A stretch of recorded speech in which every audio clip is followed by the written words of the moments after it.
Tamam. Şu şeyi, bu taraf. Burayı küçük kesiyoruz. Burayı büyük kesiyoruz.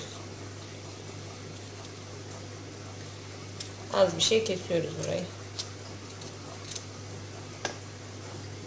Burayı daha büyük kesiyoruz. Oyacağız çünkü bu taraftan.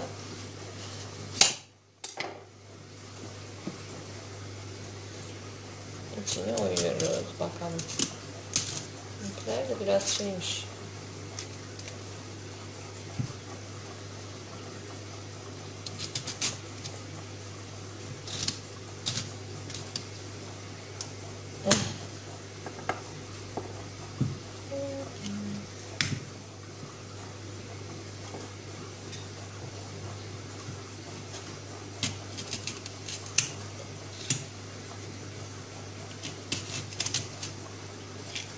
Bunu doğru kesmem lazım ama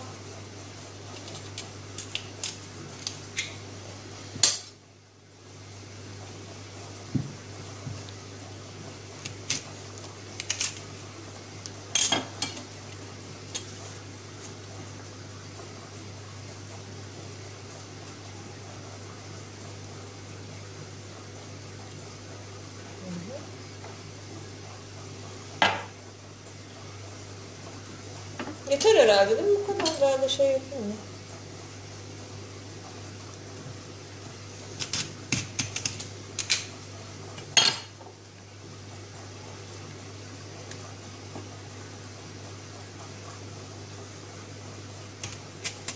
Görünüyor mu elim?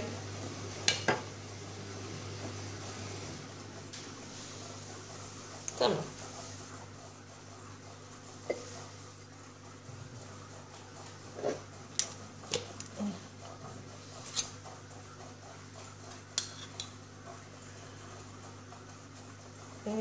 Her yer bağ oldu.